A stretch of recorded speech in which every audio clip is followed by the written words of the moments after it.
दोस्तों नमस्कार, मैं हूं कमल बेलवाल और आज पुनः आपके सामने आया हूं एक कविता लेकर।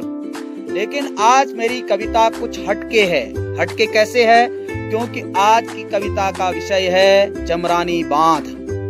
बहुत खुशी है हमें, आपको भी है कि जमरानी बांध बन रहा है और होनी भी चाहिए, क्योंकि एक बहुत बड़ी परियोजना है सरकार की और वो पूरी होने जा रही है।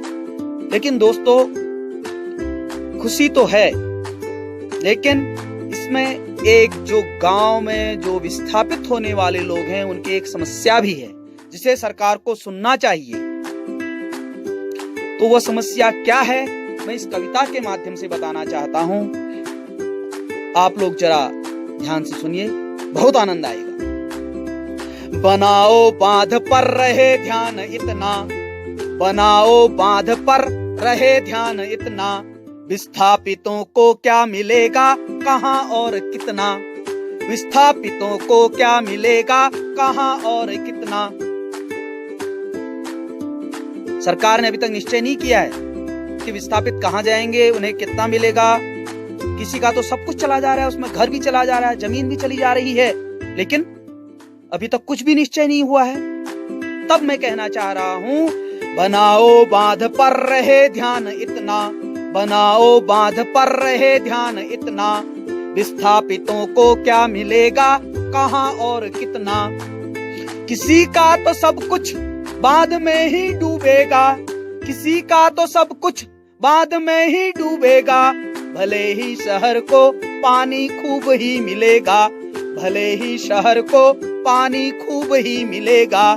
बनाओ बांध पर रहे ध्यान इतना, बनाओ बांध पर रहे ध्यान इतना, गांव वालों को इसका लाभ भी हो उतना, गांव वालों को भी इसका लाभ भी हो उतना।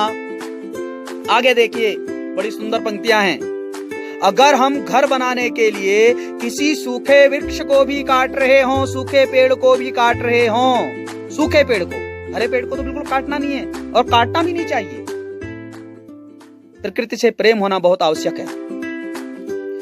सूखे पेड़ को भी अगर घर बनाने के लिए काट रहे हों तो पहले उसकी शाखाओं में देख लेना चाहिए कि किसी परिंदे का, किसी चिड़िया का घोंसला तो नहीं है, कहीं उसका घर तो बर्बाद नहीं हो रहा है। इन पंक्तियों में है, ध्यान से सुनिएगा, बड़ा आनंद आएगा। सूखे पेड़ को भी तुम, सूखे पेड़ को भी तुम काटो तो अगर, सूखे पेड़ को भी तुम काटो तो अगर, इजाजत जरूर लो परिंदों से मगर, इजाजत जरूर लो परिंदों से मगर। सरकार को भी समय से ये खबर हो जाए, सरकार को भी समय से ये खबर हो जाए कि घर अपना बनाने में कोई बेघर न हो जाए, कि घर अपना बनाने में कोई बेघर न हो जाए। बड़ी सुंदर पंक्तियां हैं, पुनः सुनिए एक बार।